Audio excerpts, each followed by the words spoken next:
한국은행 금융통화위원회가 기준금리를 연 3.5%로 0.25%포인트 추가 인상했습니다. 최종 금리와 관련해 현수준 동결과 한 차례 추가 인상을 두고 금통위원 간 의견이 나뉘었습니다.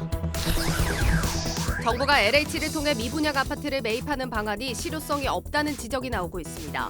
LH의 매입 상한선이 최고 7억 원에 불과해 8억에서 9억 원대로 추정되는 서울 미분양 주택을 매입하기 어려운 것으로 확인됐습니다.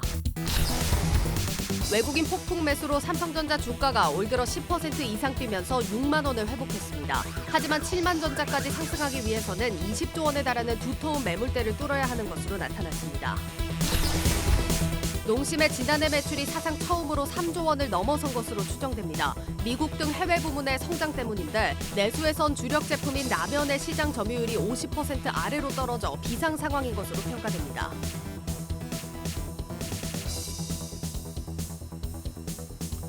여러분 안녕하십니까? 대한민국 대표 경제뉴스 뉴스플러스 시작합니다. 한국은행의 기준금리 인상에도 우리 시장 견조한 상승 흐름 이어갔습니다. 한국보다는 미국의 이슈가 더 크게 작용했습니다. 증시 프리즘 배성재 기자와 함께합니다. 배 기자. 네, 양대 지수 모두 소폭 상승했습니다. 코스피 지수는 8거래일 연속으로 상승하면서 어느샌가 2,400선을 눈앞에 두고 있습니다. 오늘 이 유가증권 시장에서는 개인의 매도세가 상당히 돋보였고 외국인이 대형주를 중심으로 큰 매수세를 보였습니다. 어제 진짜 미국 CPI 둔화가 큰 호재긴 했던 것 같습니다. 네. 오늘 금통위와 기재부 이제 경제 동향 발표가 나왔는데 양쪽 다 경기를 보는 시선이 상당히 싸늘하던데요.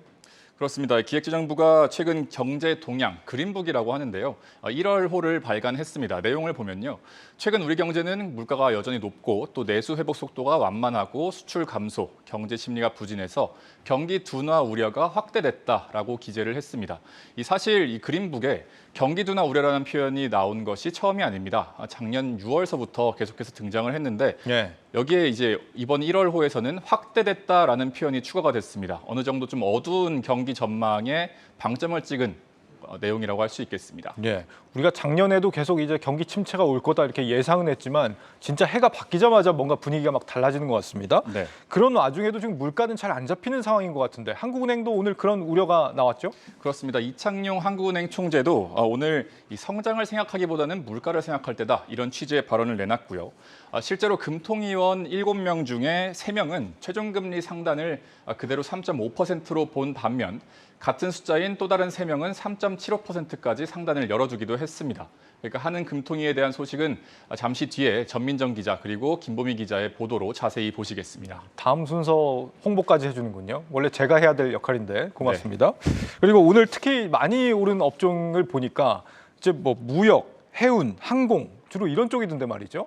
지금 뭐 해운 운임 많이 떨어진다 경기 침체 때문에 이런 얘기들 많이 나오지 않았습니까? 이게 어떻게 된 일입니까? 뭐 아무래도 미국의 인플레이션 둔화 소식 이 덕을 좀 본 것으로 풀이가 되는데 사실 진짜 이유가 좀 따로 있습니다. 취재를 해봤는데요. 중국이 제로 코로나 정책을 폐지를 하면서 이 경제 성장에 지금 집중을 하고 있는데 이게 이 무역과 해운 시장 수요를 늘려줄 거라는 기대감이 상당히 큰 상황입니다.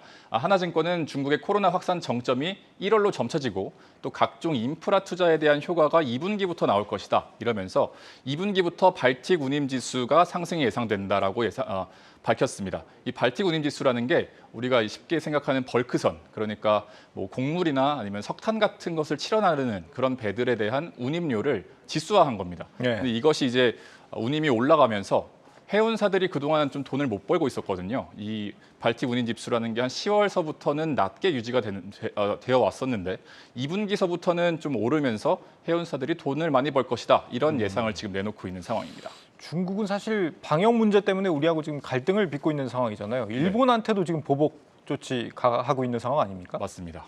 그러니까 이 중국에서 출발해서 들어오는 이 사람들에 대한 코로나19 방역 강화를 조치를 한 것이 한국과 일본만이 아닙니다. 그러니까 미국과 EU 일부 국가들도 이걸 했거든요.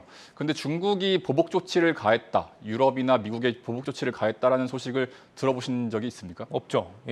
없으실 겁니다. 한국하고 일본만. 그렇습니다. 그러니까 네. 한국과 일본만 했다는 것 자체가 일종의 유화 제스처다.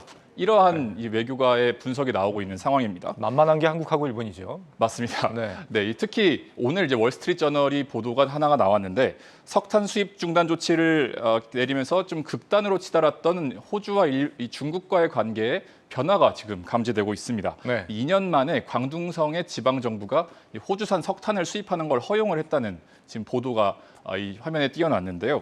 참고로 이 오늘 중국의 12월 수출 집계치가 발표가 됐는데 전년 대비 10% 가까이 지금 감소를 하고 있습니다.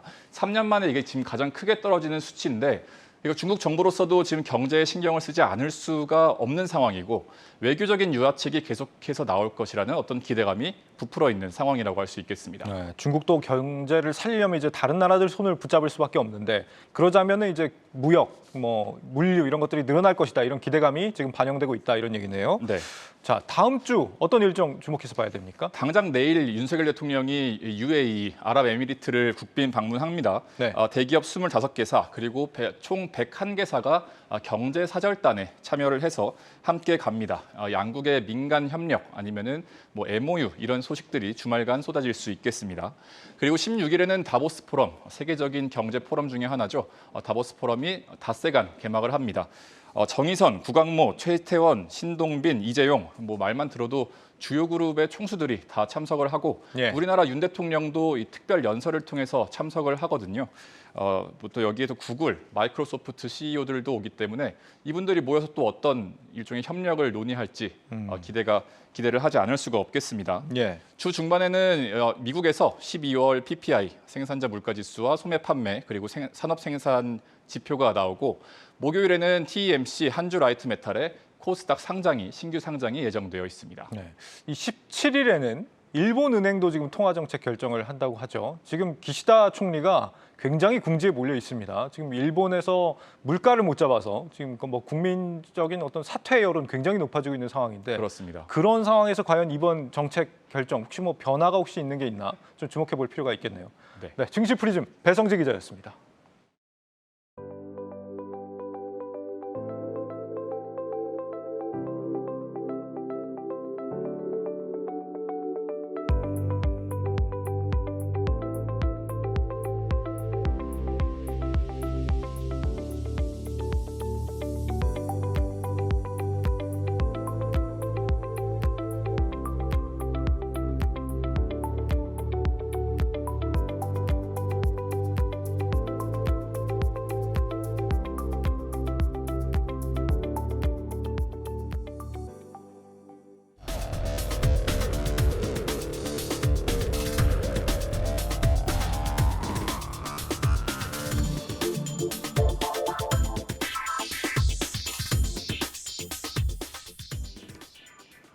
한국은행 금융통화위원회가 이달 기준금리를 연 3.5%로 0.25%포인트 추가 인상했습니다. 금통위원들 사이에서는 앞으로 금리를 동결하자는 의견과 한 차례 더 인상하자는 의견이 반반으로 갈렸습니다. 전민정 기자입니다. 성장보다는 아직은 물가다. 한국은행이 경기 둔화 우려 속에서도 또 한 번 기준금리를 0.25%포인트 인상하는 베이비 스텝을 밟은 건 좀처럼 떨어지지 않은 물가 때문입니다. 금년 성장률이 당초 전망치를 하회할 것으로 예상되지만 물가 오름세가 여전히 높은 수준을 나타내고 앞으로 상당 기간 목표 수준을 상회할 것으로 전망됨에 따라 물가 안정을 위해 기준금리를 25bp 추가 인상할 필요가 있다고. 역대 두 번째로 큰 역전폭인 1.25%포인트까지 벌어졌던 미국과의 금리 차도 이번 기준금리 인상 결정으로 일단 1%포인트로 좁혀졌습니다. 외국인 투자자금 유출과 환율 상승에 대한 부담도 던 셈입니다. 이제 시장이 주목하는 건 1년 반째 이어져온 금리 인상이 여기서 멈춰질 것이냐 아니면 추가로 금리가 더 오를 것이냐입니다. 금통위원들 간의 의견은 엇갈렸는데 이번 회의에서 금통위원 3명은 최종금리 수준을 3.5%로 제시했고 나머지 3명은 물가, 국내외 경기 둔화 정도, 주요국 금리 등 대내외 변수가 불확실한 만큼 3.75%까지 인상할 가능성을 열어두자는 의견을 냈습니다. 연내 금리 인하 가능성에 대해선 선을 그었습니다. 물가가 저희들이 예상하는 수준으로 확실히 수렴해 간다는 그런 확신이 있기 전에는 이야기하는 것이 시기상조라고 생각합니다. 저희들이 예상하는 물가에 상하방 다 모든 리스크가 존재하기 때문에 데이터를 보면서 하지만 한은 스스로도 이번 금통위를 통해 지난해 11월 내놓은 올해 경제 성장률 전망치를 다시 낮추겠다는 의사를 밝힌 상황. 경기 침체의 부담이 더 커진 만큼 숨가빴던 금리 인상이 이제 막바지에 다다랐다는 건 분명해 보입니다. 한국경제TV 점정입니다. 네, 경제부 김보미 기자와 심층 분석합니다. 김 기자, 앞으로 한 차례 더 올릴 수도 있다 이런 뉘앙스를 이창용 총재가 좀 풍긴 것 같던데요? 네, 맞습니다. 추가 인상 가능성을 좀 열어둔 모습이었는데요. 이 최종 금리 수준을 어느 정도로 내다보는지에 대한 이 금통위 위원들의 어떤 생각을 좀 들여다봤는데 네. 이 지난해 11월 금통위와 비교했을 때 이번에 3.75%로 내다보는 이 시각이 한 명 더 늘었습니다. 3.5%와 그리고 3.75% 이렇게 팽팽히 맞선 건데 2월부터는 금리를 동결하면서 일단 그동안의 금리 인상의 영향 그리고 효과를 조금 더 들여다보자라는 의견과 또 다음 달에 일단 25bp 추가 인상 가능성도 열어놓고 보자라는 의견으로 나뉘었습니다. 네, 이렇게 팽팽하게 갈린다는 얘기는 그만큼 이제 물가가 안 잡힌다는 얘기이기도 하고 또 달리 말하면 경기가 그만큼 좀 어려워지고 있다 이런 의미이기도 한 것 같은데요. 네. 그런데 뭐 지금 동결을 하든지 아니면 한 번 더 올릴지 지켜보자 이런 언급이 다시 말하면 이제 금리 인상은 거의 끝나간다 이렇게 좀 해석이 될 수도 있을 것 같은데 어떻습니까? 네, 그동안 좀 공격적으로 인상을 단행해왔던 행보 그 자체는 어느 정도 좀 마무리 단계에 접어든 것으로 해석을 해볼 수 있겠습니다. 네. 오늘 이 총재는 미국이 금리 인상 속도를 좀 조절하기 시작하면서 우리나라도 비로소 국내 경제 상황에 좀 초점을 맞춰서 금리를 결정할 수 있는 그런 여건이 마련됐다라고 좀 말을 했는데요. 다만 이 총재는 최종 금리 수준에 도달했다라고 해서 이 금리 인상 기조가 완전히 종결된다라고 보는 것은 좀 무리가 있다라는 입장을 나타냈습니다. 금통위원들이 말하는 최종 금리라는 건 앞으로 3개월 정도의 기간으로 한정해서 좀 내다봤을 때 기존 금리의 정점이 얼마나 될지에 대한 의견이다라는 건데요. 네. 이 총재는 이 최종 금리를 3.5%로 내다보는 위원들도 3.5% 이걸로 끝이 아니라 일단 3.5% 이후의 상황을 조금 더 지켜보면서 더 올릴지 말지를 좀 보자라는 의미로 견해를 밝힌 것이라고 설명했습니다. 그러니까 최종 3.5%그 이후의 시장 상황이 어떤지 보겠다 이런 얘기인 것 같은데 그럼 증권가에서는 앞으로 금리 전망을 어떻게 보고 있을까요? 증권가에서도 3.5% 그리고 3.75% 이렇게 팽팽히 좀 나뉘는 모습을 나타냈습니다. 국내 증권사 12곳을 대상으로 이 연말까지 최종금리 수준에 대해서 좀 설문조사를 해봤는데요. 공교롭게도 금통위원들처럼 이렇게 동수가 나왔습니다. 3.5%로 전망하는 증권사들은요, 이 최근에 외환 시장이 비교적 좀 안정화되는 모습들을 나타내고 있고 또 여기에 수출 경기의 급격한 위축 그리고 또 부동산 시장 패닉 등과 같은 어떤 경제 상황을 좀 감안을 해봤을 때 일단은 무작정 금리를 인상하기보다는 상황을 조금 더 지켜보고 난 뒤에 추가로 인상 여부를 판단해도 늦지 않아 보인다라는 견해를 좀 내놨고요. 이 반면에 3.75%를 예상하는 곳들은 중국의 리오프닝이라든지 또 러시아의 이 원자재발 어떤 수급 불안 등으로 인해서 물가의 불확실성이 여전히 또 높고 또 한미 금리 역전폭이 크게 벌어져 있다는 점을 고려해 본다면 25bp 추가 인상 가능성도 또 충분히 거론될 수 있는 얘기다라는 시각이었습니다. 저기서도 저렇게 반반이 갈리네요. 신기하네요. 네, 맞습니다. 다만 증권가에서는 이 3.5%든 3.75%든 이 수준을 끝으로 해서 금리 인상 기조는 마무리가 될 것이다라는 데 대해서는 좀 이견이 없었는데요. 네. 최종 금리 수준에 도달한 이후에는 당분간 동결로 유지를 하다가 연말을 전후로 해서 인하 기조로 돌아설 수 있다는 관측이 나오고 있습니다. 알겠습니다. 일단 한국은행의 물가 안정 목표가 2%인데 요즘 물가 오르는 수준을 보면 확실히 그렇게 단기간에 도달할 수 있는 수치는 아닌 것 같습니다. 네, 사실 오늘 이창용 총재 발언에서 가장 주목을 받은 부분은 역시 이제 경기에 대한 부분이었는데 지난해 4분기에 역성장을 했을 수도 있다. 경제가 후퇴했을 수도 있다 이런 얘기 아닙니까? 네, 맞습니다. 2주 뒤면 이 지난해 4분기 성장률이 좀 발표가 되는데요. 네. 오늘 이 총재는 이 중국의 코로나 확진자 수가 증가를 하면서 좀 이동이 제약이 되고 있고 또 반도체 경기 악화라든지 이태원 사태 등의 여러 이유로 인해서 4분기에는 마이너스 성장이 나타날 가능성이 있다라고 좀 견해를 밝히기도 했습니다. 올해 연간 성장률도 11월에 전망했던 1.7%보다는 더 낮아질 것으로 좀 내다봤습니다. 받아봤는데요. 경기 침체냐 아니냐라고 판단을 해본다면 이 총재는 경계상에 있는 것으로 보인다라고 판단을 했습니다. 현재 우리나라는 지난해 4월부터 해서 9개월째 무역 적자를 좀 이어가고 있는 상황인데 이달에도 마이너스를 기록할 가능성이 높다는 관측이 나오고 있습니다. 네. 이 10개월 이상 연속 무역 적자는요. 이 95년 1월부터 97년 5월이 마지막이었습니다. 그러니까 지금 저 데이터를 넘어서 1월에는 지금 열흘밖에 안 됐는데 무역 적자 벌써 62억 달러 넘었다는 거 아닙니까? 경기 침체 속도가 생각보다 더 빨라지고 있다 이런 게 좀 느껴지는 것 같아요. 네, 그리고 뭐 이런 와중에 금리까지 7번 연속으로 올렸으니까 사실 경기에 더 부담을 줄 수밖에 없겠네요. 네, 맞습니다. 5대 시중은행의 이 주담대 최고 금리를 오늘 날짜 기준으로 좀 받아봤는데요. 변동형의 경우에는 연 7.48%였고 고정금리형의 경우에는 연 6.36%를 나타내고 있었습니다.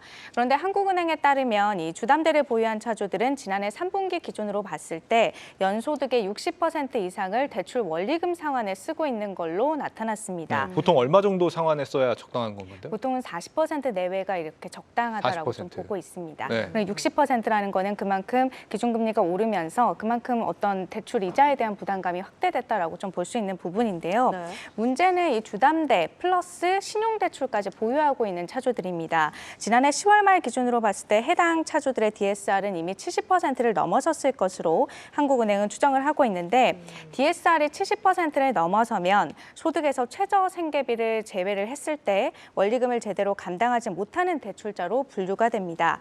그런데 이거는 지난 10월 기준 자료이기 때문에 지금은 소폭이지만 금리가 또 더 올랐거든요. 네. 그만큼 취약차주 지원에 대한 또 지원이 세밀한 지원이 지속적으로 이뤄져야 하는 시점인데 이복현 금융감독원장이 오늘 은행권의 가상금리 조정을 좀 넌지시 주문한 것도 이러한 맥락에서 이해를 해볼 수가 있겠습니다. 그러니까 한쪽에서는 기준금리를 올리면서 다른 한쪽에서는 대출금리를 내려라. 지금 이게 그런 맥락이라는 거죠? 네, 맞습니다. 이 한국은행이 어떤 통화 정책을 원활하게 이어가기 위해서는 그만큼 어떤 가계와 기업들도 체력이 좀 뒷받쳐줘야 이거를 진행을 할 수가 있지 않겠습니까? 예. 이미 부담이 커질 대로 좀 커진 차주들인데 여기에 금융권이 어떤 기준금리 인상을 틈타서 어떤 대출금리를 과도하게 올릴 경우에는 차주들의 어떤 대출 부실화로 이어지면서 경기 침체 우려가 현실화될 수 있는데요. 이를 사전에 막기 위해서 당국에서도 어떤 좀 선제적으로 관리를 하고 있는 것으로 보입니다. 과도한 시장 개입은 사실 부작용을 좀 초래할 수 있지만 어느 정도 어떤 시장을 안정화시키기 위한 개입은 필요하다라는 게 실제로 전문가들의 견해이기도 합니다. 네, 글쎄요, 이 취약차주 지원은 물론 필요하긴 하겠는데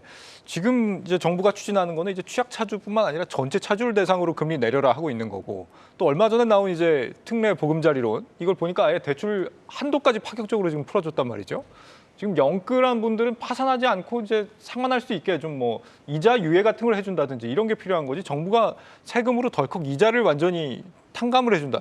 이거는 사실 유동성 푸는 거랑 똑같은 조치 아닌가 싶기도 한데요. 예, 그리고 애초에 당국이 은행들 금리에 직접적으로 개입을 하는 게 맞느냐를 놓고도 좀 의견이 갈리는 상황인데 그래서 좀 궁금해지는 부분은 지금 이제 금융당국에서는 금리를 올리지 마라 하는 상황인데 이번에 기준금리가 이제 또 올라간다면 은행 대출금리는 어떻게 되는 거냐 하는 부분입니다. 예상은 어떻게 됩니까?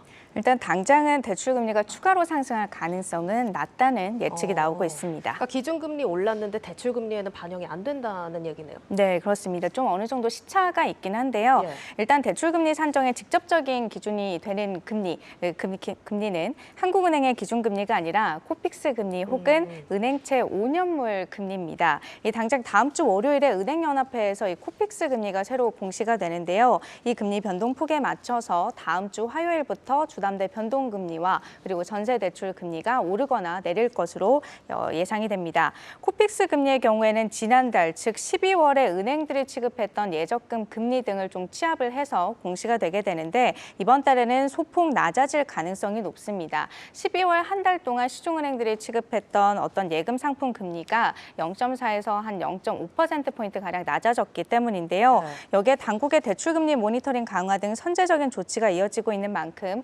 은행들이 대출금리를 쉽게 올리기는 어려운 상황입니다. 네, 그리고 마지막으로 또 체크해 볼 부분이 환율입니다. 지금 일단 원달러 환율 1,200원대 내려오긴 한 상황이긴 한데 미국 최종 금리가 5에서 5.25%이 정도 수준으로 좀 예상이 나오고 있습니다. 그러니까 한미 금리 역전폭이 추가로도 확대될 가능성도 크다 이런 얘기로 또 해석이 될 것 같은데 이런 부분에 대해서 한국은행은 어떤 입장인지도 궁금한데요.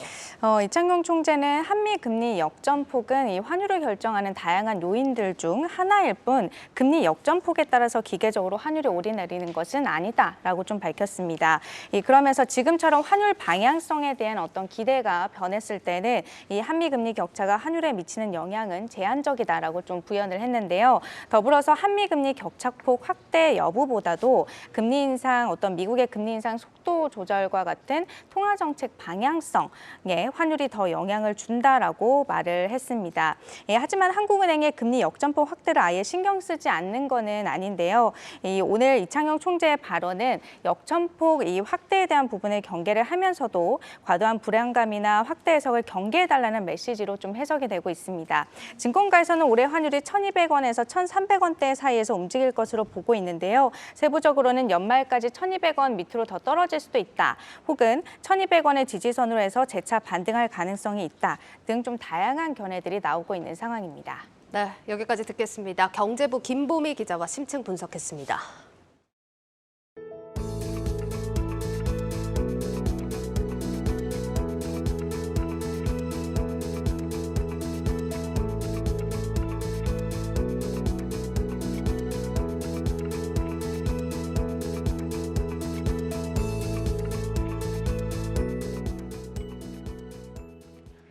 정부가 건설사 미분양 물량을 LH를 통해 매입하려던 계획에 차질이 생겼습니다.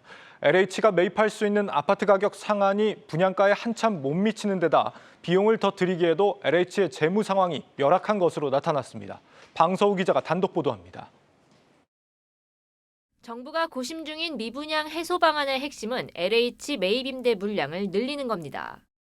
한국경제TV 취재 결과 LH는 신혼부부 이유형 매입임대주택에 미분양 아파트를 포함하는 방안을 검토 중인 것으로 확인됐습니다.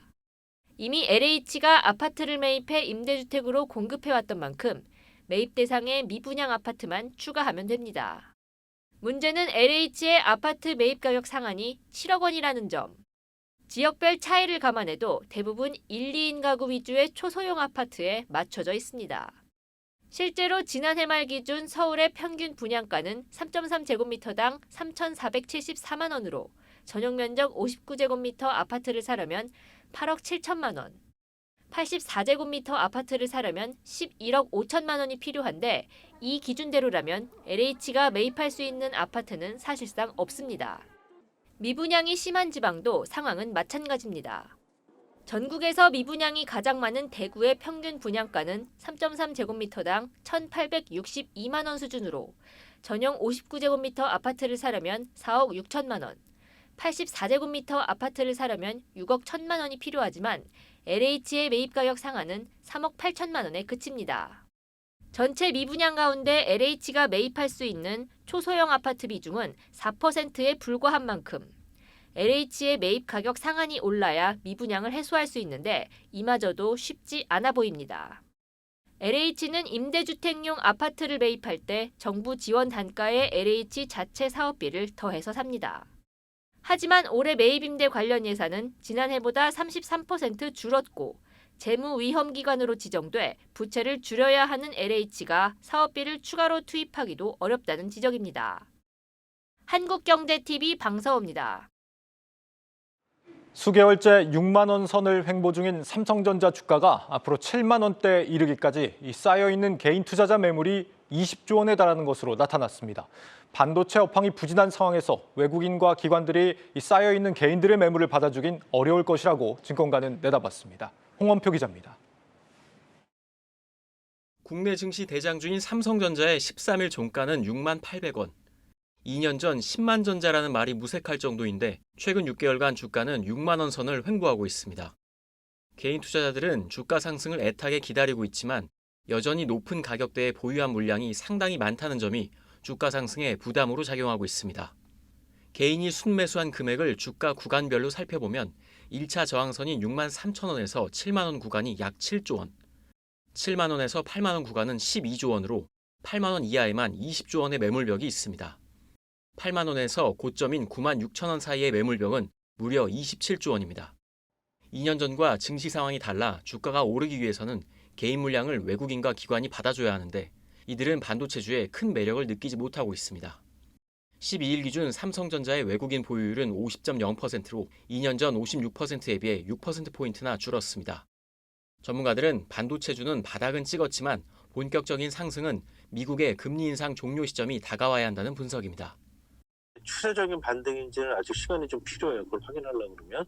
바닥은 슬슬 잡아가는 모습이기 때문에 주가는 전부터 올랐다 내렸다 할 수는 있지만은 미국의 금리 인상 종료 시점 정해서 본격적으로 상승할 가능성이 높다. 한편 지난주 미국 연방준비제도는 연내 기준금리 인하는 없을 것이라며 시장의 낙관론을 일축한 상황. 여전히 불투명한 글로벌 경제 상황과 거대한 매물벽 앞에 600만 개인 투자자들의 기다림이 길어질 것으로 보입니다. 한국경제TV 홍원표입니다. 수소로 전기를 만들어 파는 시장이 올 상반기 처음 열립니다. 국내 수소 연료전지 시장을 사실상 독점하고 있는 두산 퓨얼셀의 수주 물량이 크게 늘어날 전망입니다. 하지만 시장이 커지면서 SK와 현대 같은 경쟁사들도 속속 등장하고 있습니다. 강미선 기자가 취재했습니다. 지난해 연간 영업이익 적자가 예상되는 두산 퓨얼셀이 수소법 개정으로 실적에 날개를 달 전망입니다. 수소법 개정으로 올해부터 수소발전 구매 의무 제도가 도입돼 수소발전 입찰 시장이 열리기 때문입니다. 그동안 수소 연료전지 발전은 신재생 에너지 의무 공급 제도 안에 속해 태양광과 풍력과 함께 묶였고 이 중 수소가 차지한 비중은 16%에 불과했습니다. 하지만 올해부턴 수소 발전량을 따로 채워야 해 국내 발전용 수소 연료전지 시장의 70%를 차지하는 두산 퓨얼셀의 수주 물량이 늘어날 전망입니다. 올해 상반기 첫 입찰 규모는 200에서 300메가와트로 추산되는데 이는 두산 퓨얼셀의 한 해 생산 능력과 맞먹는 규모입니다. 이 물량을 흡수하게 되면 두산 퓨얼셀의 올해 매출은 지난해에 비해 2배 증가하고 흑자 전환도 무난할 것으로 증권가는 보고 있습니다. 수소연료전지는 공공발주가 90% 이상인 산업인데 두산은 현재 사실상 국내 시장을 독점하고 있고 연료전지 부품 국산화율이 98% 이상이라 정부 입찰 시 유리한 위치에 있다는 설명입니다. 20년을 보고 계약을 하거든요. 다 해소가 되면서 20년에 수익률이나 이런 게 계산이 되니까 충분히 투자를 할 수 있는 여건이 마련된 거죠. 수익률 얼마다라고 이제 대놓고 얘기할 수 있는 환경이 조성이 돼서 수소에너지 산업 정책을 펼치고 있는 중국과 인플레이션 감축법으로 자국 생산을 장려하고 있는 미국 등 해외 시장 전망도 밝다고 전문가들은 평가합니다. 국내외 시장이 커지면서 SK와 현대도 수소 연료전지 시장에 발을 들였습니다. 물론 SK 퓨얼셀은 시장 점유율이 30%로 두산보단 작지만 기술력이 높은 것으로 평가받습니다. HD 현대도 2025년 시제품 양산을 목표로 연료전지 사업에 출사표를 던졌습니다. 한국경제TV 강미선입니다.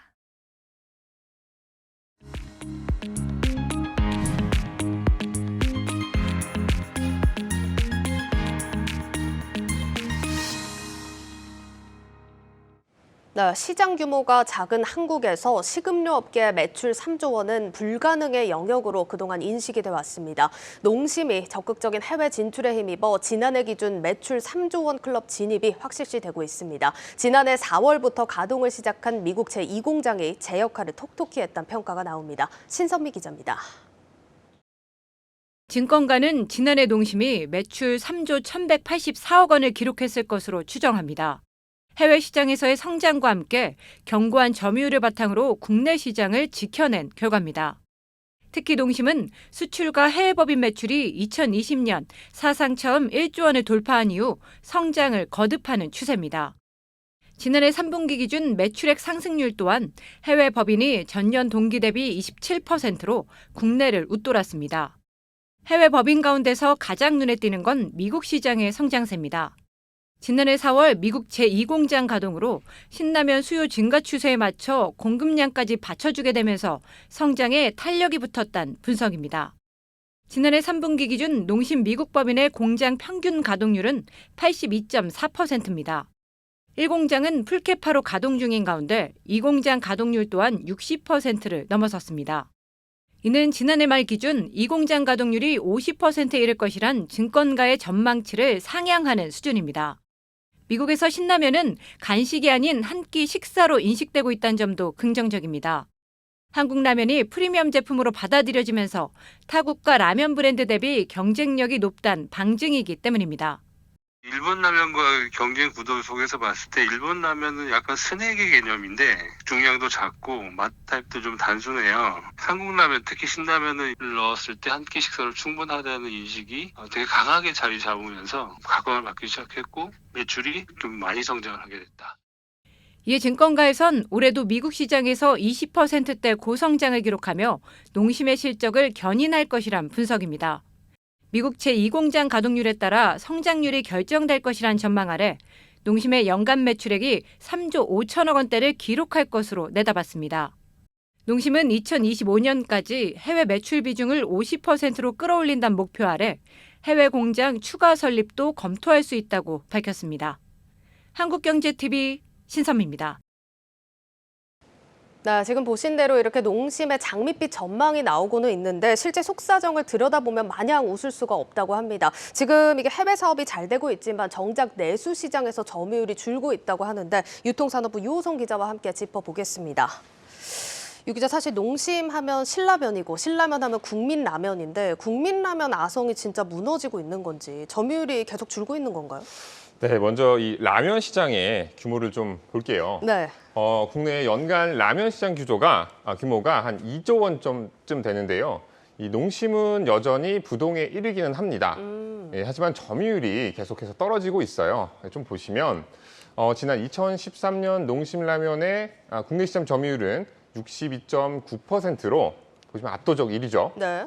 하지만 이 최신 자료를 보면 점유율이 50%가 위태한 상황입니다. 한 10%를 뺏겼다고 봐야 되는 거네요? 네, 맞습니다. 오뚜기나 삼양식품 같은 이 경쟁사들에게 내수 시장을 빼앗겼다라고 말할 수가 있는 거죠. 네. 그래서 특히 농심의 대표 제품인 신라면이 부진한 모습을 보였는데요. 신라면의 점유율은 최근 3년간 꾸준히 내리막을 기록해서 지난해 11%까지 떨어졌습니다. 근데 신라면이 사실 스테디셀러라서 유 기자는 어때요? 아직도 신라면을 제일 많이 사세요? 저는 사실 신라면을 굉장히 좋아하는 편이기는 한데 네. 앵커께서는 어떠신가요? 저는 사실 라면 종류가 너무 많다 보니까 신라면보다는 뭐 불닭볶음면이나 틈새라면 이런 쪽으로 많이 사긴 하거든요. 근데 진짜 이런 이유인지 신라면 인기가 떨어지는 이유를 뭐라고 봐야 될까요? 이 업계에서도 이 신라면의 이 부진에 대해서 해석이 좀 분분한데요. 네. 이 젊은 소비자들의 유입이 예전만 못하다는 것이 대체적인 분석입니다. 그러니까 저희처럼 나이 차이가 좀 있는 사람들도 이런 격차가 좀 벌어지는 거잖아요. 네네. 입맛에 대해서. 실제로 제가 그래서 궁금해서 길거리로 나가서 시민들의 얘기를 좀 들어봤어요. 들어봤더니 청장년층에서는 신라면의 인기가 여전했고 반대로 10대들은 좀 다른 이야기를 하더라고요. 한번 같이 들어보시죠. 신라면 제가 자극적인 걸 좀 좋아하는데 다른 라면에 비해서 좀 자극적인 편이어가지고 그래서 좀 선호하는 것 같아요. 불닭볶음면 많이 즐겨 먹어요. 매운맛이 좋아서 자주 먹어요. 요즘 많이 매운 걸 선호하는데 신라면은 살짝 옛날 그런 매운맛이 많이 나서 사람들 다들 불닭볶음면을 찾는 것 같아요. 근데 제가 생각한 이유랑 좀 비슷한 것 같네요. 저는 MZ세대 취향인 걸로 하고 유 기자는 이제 성장년층 네, 취향인 걸로. 근데 사실 지금 이런 현상이 좀 가속화되고 있다. 이게 오늘의 좀 주제이긴 한데 이게 이번에 딱 드러난 게 아니라 지난번에 사실 농심 실적 볼 때 1분기 때 실적을 한번 보면 국내에서는 적자였지만 해외에서 좀 성과가 나면서 이게 상쇄됐던 이런 또 효과가 기대가 나는데 이 현상이 지금 더 가속화된 거다. 사실 이렇게 봐야 되는 문제 아닙니까? 네, 맞습니다. 일단 영업이익률을 좀 보면은 지난해 1분기 4.6%였던 농심의 영업이익률은 2분기 0.5%로 떨어졌습니다. 앵커께서 말씀하셨던 것처럼 당시에 그 2분기 내수시장 실적만 좀 떼어놓고 보면 영업적자를 기록하게 됐거든요. 농심은 이 원재료 가격 상승과 고환율 등으로 영업 적자를 기록했다고 설명했지만 이와는 반대로 경쟁사들 같은 경우에는 영업 적자를 내지는 않았어요. 그러니까 사실 이때 삼양식품이 사상 최대 실적 냈던 거 기억이 나거든요. 네, 맞습니다. 그때 당시에 삼양식품 같은 경우에는 수출이 좀 잘 돼서 사상 최대 실적을 냈었죠. 때문에 당시에도 단순히 이 외부적인 요인만 탓하는 것이 탓해서는 안 되는 것 아니냐라는 해석이 좀 업계에서도 나오기도 했었거든요. 네. 그렇게 바닥으로 떨어졌던 농심의 영업이익률은 지난 4분기 4%대 수준으로 회복할 것으로 전망하고 있는데요. 네. 아직 그 실적이 나오지 않았기 때문에 증권가에서 추정하는 수치입니다. 네. 하지만 이마저도 이 건강한 회복이 아니라서 아직까지는 좀 방심하기가 힘들다라는 의견들이 좀 나오고 있습니다. 근데 건강한 회복이 아니라는 건 어떤 의미예요? 이 농심이 지난 9월 이 라면 같은 이 제품 가격을 좀 올렸잖아요. 그렇죠. 이 덕분에 3분기와 4분기의 영업이익률이 다시 예년 수준으로 회복을 했거든요. 효과가 좀 있긴 했네요. 네네네.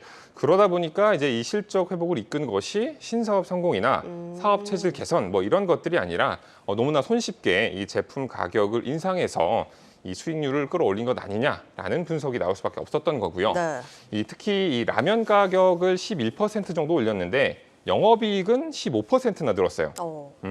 원재료 가격 인상을 구실 삼아서 가격을 크게 올리면서 이익을 끌어올린 거다라는 그런 좀 지적에서 자유롭지 못한 배경이기도 합니다. 진짜 그렇긴 하네요. 사실 식품 같은 경우 뭐 라면을 예로 들어봐도 우리가 가격을 올린다고 안 사는 품목이 아니기 때문에 사실 이런 지적이 충분히 나올 수 있다는 생각이 들어요. 맞습니다. 그래서 그런 지적에서 더 자유롭지 못한 이유가 지난해 농심의 연구개발 비율을 좀 보면 그런 지적에 좀 근거를 좀 될 수가 있을 것 같은데요. 네. 자료를 좀 보시면 농심은 그동안 매출에서 차지하는 연구개발비 비율을 줄곧 1%대로 유지해 왔어요.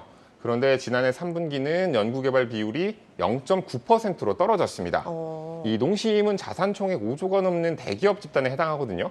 근데 이 대기업 연구개발비 비율이 1.7% 정도인 것을 감안하면 네. 이 연구개발에 들이는 노력이 이 대기업 평균보다 좀 낮다라는 의미가 되겠습니다. 그러니까 경쟁사 대비해서 지금 절반밖에 연구개발에 투자를 안 한다. 네, 맞습니다. 이런 얘기인 거죠. 알겠습니다. 일단 지금으로서는 내수시장 점유율을 끌어올리는 게 농심의 급선무일 것 같은데 지금 보면은 10대 그러니까 MZ세대들의 애정이 좀 예전만 못하다 이런 분석이 나오는데 이런 부분에서 사실 돌파구를 찾아야겠네요. 네, 맞습니다. 리포트를 보셨듯이 농심은 해외 사업을 통해서 돌파구를 마련하려고 하는 것, 그 부분이 어떻게 보면 가장 큰 부분이라고 할 수도 있겠고요. 특히나 이제는 내수 시장 점유율을 더 이상 뺏기지 않기 위해서 네. 미래 농심의 잠재 고객인 젊은 소비자들, 좀 MZ세대들한테 다가가려는 그런 노력도 좀 한창입니다. 요즘 SNS 보면은 농심이 성수동에 굉장히 크고 빨간 이 신라면 분식집을 차렸더라고요. 여기가 또 굉장히 핫플이던데요. 네, 맞습니다. 그 신라면 분식집 같은 경우에는 이 지난해 10월 농심이 메타버스 플랫폼인 제페토에 이 신라면 분식점이라는 것을 선보였었는데 그 지난 9일에 이 성수동에 이 신라면 분식점을 그대로 옮겨놓은 듯한 팝업 스토어를 개설한 겁니다. 역으로 현실로 나온 거네요. 그렇죠. 가상 공간에 있던 신라면 그 팝업 스토어가 현실로 나온 그런 셈이 되겠죠. 또 젊은 세대들 같은 경우에는 매운맛을 또 좋아하잖아요. 예. 그리고 또 이걸 먹는 영상을 촬영해서 올리는 매운맛 챌린지 그렇죠. 그런 것들도 좀 유행을 하면서 하나의 콘텐츠로 재생산되기도 하고요. 이런 트렌드에 맞춰서 신라면보다 3배 매운 라면을 신제품으로 내놓기도 했어요. 이 농심이 원래 굉장히 보수적인 것으로 되게 유명한 곳이거든요. 그런데 이런 그 마케팅 전략에 좀 변화를 주고 있다라는 것은 농심에서도 이런 위기감을 좀 느끼고 있다. 그렇네요. 이렇게 좀 해석을 좀 해볼 수 있을 것 같고요. 이 동시에 건강을 중시하는 소비자들을 겨냥한 이 겉면 제품을 신성장 동력으로 삼기도 했습니다. 지난해 겉면 제품 전체 매출액이 전년 대비해서 40% 정도 늘어났는데 그만큼 겉면 제품 라인업과 판매처도 계속해서 확장한다는 방침입니다. 네, 오늘 여기까지 듣도록 하겠습니다. 유통산업부 유호성 기자였습니다.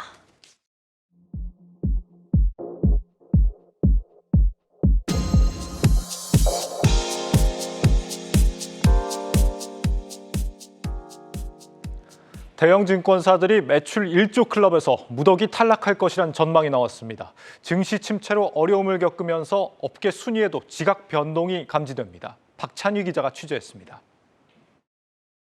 주요 증권사들의 지난해 연간 영업이익 추정치는 4조 6,600억 원. 지난 2021년도에 기록한 7조 7,600억 원 대비 40%가량 줄었습니다. 특히 지난 4분기 영업이익도 1조 4,600억 원에 그치면서 1년 전보다 20%가량 줄었습니다. 채권 평가 손실과 자기 자본 매매의 부진이 이어지고 있기 때문입니다. 코로나19 팬데믹으로 시중에 유동성이 대거 공급됐던 2021년 한국금융지주와 미래에셋증권, 삼성증권 등 5개사가 1조 클럽에 이름을 올린 지 불과 1년 만에 상황이 반전됐습니다. 지난해 증시 침체 속에 리테일 실적뿐 아니라 IB와 WM 부문 이익이 일제히 축소된 영향이 컸습니다. 메리츠증권의 경우 쉽지 않은 환경에서도 1년 전과 큰 차이 없는 영업이익을 거두며 업계 2위로 올라섰습니다. 메리츠증권의 지난해 연간 영업이익 추정치는 9,470억 원으로 전년 대비 0.2% 감소하는 데 그쳤습니다. 정태준 유한타증권 연구원은 지난해 IB 수수료가 부진했음에도 불구하고 연체 이자 회수와 비상장 주식 평가익, 파생 관련 이익 등 영업외 수익 증가분이 이를 상쇄하며 업종 내에서 가장 우량한 실적을 기록했다고 말했습니다. 반면 NH투자증권은 계속된 채권 운용 실적 부진으로 연간 영업이익의 3분의 2가 사라지면서 체면을 구겼습니다. 지난해 운용 손익 개선이 더딘 데다가 브로커리지와 IB 등 수수료 이익까지 전분기 대비 감소할 것으로 전망되기 때문입니다. 이에 대해 백두산 한국투자증권 연구원은 브로커리지 수수료는 763억 원으로 전분기 대비 10% 감소한 것으로 추정되고 IB 관련 수수료는 627억 원으로 전분기 대비 6% 줄어들 것으로 전망했습니다. 전문가들은 시황에 따라 실적이 연동되는 증권업 특성상 최소한 올해 상반기까지는 지난해와 같은 패턴이 이어질 것으로 보고 있습니다. 다만 세계적인 긴축 통화 정책이 멈추면서 하반기부터 다시 순위 경쟁이 본격화될 것이라며 최근 증권주 상승은 이 같은 기대감을 반영한 것이라고 설명하고 있습니다. 한국경제TV 박찬유입니다. 99년생 카이스트 대학원생 대표가 이끄는 인공지능 스타트업이 화제입니다. 삼성전자 같은 국내 대기업들로부터 성장 가능성도 인정받았는데 이 제품 출시 2년째인 올해 매출 50억 원을 목표로 하고 있습니다. 스타트업 나우 정호진 기자가 취재했습니다. 경기도에 위치한 한 스마트팜. 인공지능 AI가 식물의 성장 상태를 확인하며 최적의 환경을 자동으로 조율합니다. 기술을 개발한 건 같은 카이스트 AI 대학원 연구실 5명이 공동 창업한 스타트업 레서입니다. 같은 스타트업계에서도 AI 기술을 많이 찾고 있지만 합리적인 가격에 제공하는 곳이 없다는 점을 노렸습니다. 예산이 부족하거나 이런 케이스들을 저희가 가장 많이 만나봤기 때문에 이제 저희 입장에서는 우리가 저렴하게 비즈니스 요구사항을 만족시킬 수 있는 AI를 개발할 수 있게 해주면 정말 많은 사람들이 쓸 수 있겠구나. 이런 좀 판단 하에서 기업의 요구사항에 맞춰 AI를 개발해준다는 점이 입소문을 탔고 병원부터 대학교, 특허 사무소 등이 찾아오면서 매출도 크게 늘었습니다. 30군데 정도 고객사에게 인공지능 실제로 제공하고 있고 저희가 22년 매출은 한 9억 원 정도 찍힌 상태입니다. 창업 초기에는 5명으로 출발했는데 현재 인원은 한 14명 정도 됩니다. 레서는 삼성전자를 비롯해 LG, 스마일게이트와 같은 대기업들로부터 성장 가능성을 인정받아 다양한 지원을 받고 있습니다. 진짜 꿈과 비전과 팀원만 있는 게 사실 대부분의 창업팀인데 그러면 뭐가 중요하냐라고 해봤을 때 프로덕트 마켓 팀이에요. 좋은 문제를 가지고 어떤 솔루션도 수요기업도 당연 사네? 근데 팀도 좋아. 라는 걸 저희가 보여드렸기 때문에 되게 좋은 평가를 받지 않았을까? 인공지능의 대중화가 팀의 궁극적인 목표라고 밝힌 레서. 지난해 첫 제품을 출시하며 시장의 반응을 확인한 만큼 올해는 공격적인 마케팅을 통해 매출을 최대한 끌어올리겠다는 계획입니다. 전문가들뿐만 아니라 대중한테도 이런 인공지능을 쉽게 사용할 수 있다는 걸 좀 보여주고 싶습니다. 스타트업 그리고 소규모 기업 한 100군데에게 올해는 좀 이런 서비스를 제공하는 데 목표를 가지고 있고요. 실제로 이런 것들이 실현이 된다면 매출은 30억에서 50억 정도 예상하고 있습니다. 한국경제TV 정호진입니다.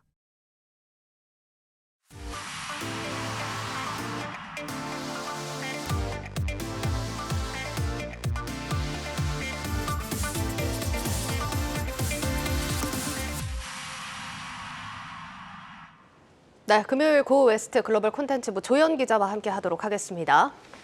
조 기자, 일단 내일부터 본격적으로 이제 미국 증시 실적 시즌이 시작이 되는데 분위기가 좋지 않다고요? 그렇습니다. 네, 최근에 이제 뉴욕타임즈의 한 보도를 보면 월가가 주식회사 미국에 경고를 보내고 있다 이렇게 얘기를 하는데요. 그만큼 이번 4분기 실적 발표에서 어닝 쇼크를 대비하라는 겁니다.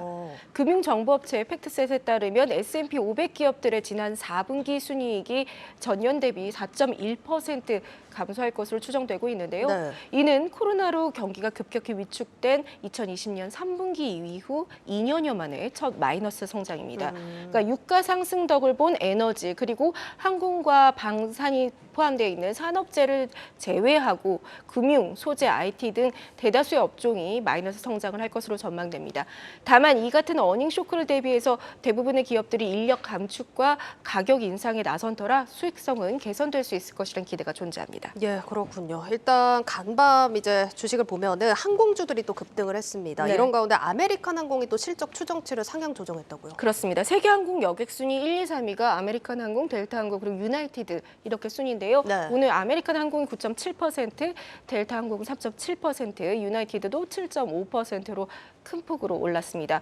가장 큰 항공사인 아메리칸 항공이 오늘 4분기 실적 전망을 업데이트했는데요. 아메리칸 항공의 실적 발표는 오는 26일입니다. 먼저 이제 자신들의 실적 전망을 수정해서 공시했는데 종전 가이던스보다 크게 좋아지면서 오늘 항공주 전체에 이끌었습니다.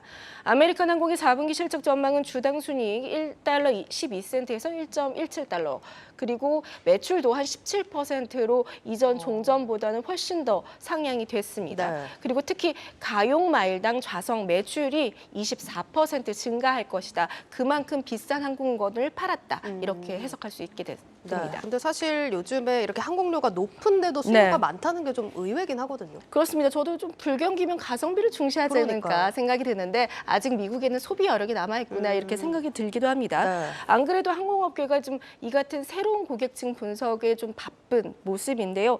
혹시 블레저라고 한번 들어보셨나요? 그러니까 들어본 것 같기도 해요. 비즈니스랑 여행 이렇게 합쳐진 신조어죠? 그렇습니다. 이게 2009년에 나온 용어인데 비즈니스와 레저를 합친 용어입니다. 그러니까 출장에 갔다가 여행도 하고 온다라고 했었는데 네. 코로나 팬데믹을 기점으로 사실상 하이브리드 워크가 늘어났죠. 네. 그래서 일의 시간 또 공간적인 제약이 없어졌습니다. 네. 그러면서 델타 항공의 스티브 시어 이 글로벌 세일즈 부사장은 비즈니스와 레저 사이 경계가 흐려지고 있는 이 블레저 여행자들이 더 비싼 비용을 기꺼이 지출하고 있다. 이렇게 설명을 했습니다. 그래서 팬데믹 이전에 미국 항공업계 수익을 보면 전체 승객의 한 12% 정도인 비즈니스 트립 고객들이 수익의 절반을 담당했는데 이제는 이 부분을 비즈니스행 관광, 블레저 고객들이 지출 중이라는 겁니다.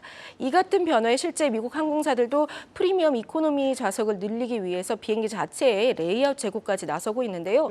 델타 항공은 내년까지 좌석의 30%를 프리미엄 좌석으로 채우겠다고 밝혔고 아메리칸 항공도 국제 장거리 항공편의 퍼스트 클래스를 없애고 이를 비즈니스 클래스로 교체하는 등 2026년까지 프리미엄 좌석을 한 45%까지 늘리겠다는 방침입니다. 자, 그러면 내일 이제 델타 항공 실적 나오는데 좀 네. 기대가 됩니다. 월가에서 어떻게 전망을 하고 있어요? 네, 아메리칸 항공도 아메리칸 항공처럼 델타도 지난 12월에 실적 전망 한번 상향한 적이 있었죠. 그래서 주당 순이익을 당시 1달러에서 1달러 35센트, 40센트를 좀 높였었는데요. 현재 월가 전문가들이 전망하는 것은 이 전망치의 좀 바텀, 그러니까 맨 아랫부분 1달러 32센트의 수익을 기록할 것으로 예상을 하고 있습니다. 하지만 여전히 이는 전년 대비 한 502% 급증한 수치고요. 네. 매출은 36% 증가한 129억 달러를 기록할 것으로 예상되고 있습니다. 네, 오늘 여기까지 듣도록 하겠습니다. 고웨스트 조연 기자였습니다.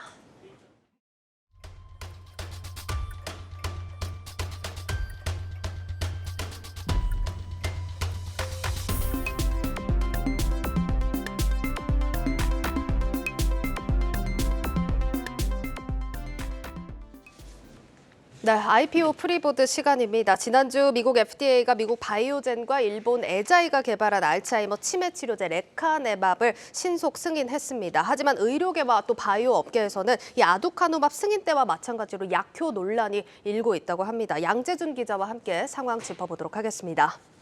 양 기자, 이게 약효 논란이라고 하면 뭐 어떤 부분 때문일까요? 네, 일단 바이오젠과 일본 에자이가 개발한 레카네밥이 그 미국 식품의약품으로부터 신속 승인 허가를 받았는데 네. 부작용 논란이 끊이지 않고 있습니다. 먼저 퇴행성 뇌질환을 좀 자세히 좀 살펴보면 크게 세 가지로 나뉩니다. 치매, 파킨슨병, 루게릭병으로 나뉘는데 여기서 치매는 알츠하이머성, 루이 소체, 그다음에 혈관성 치매가 있고요.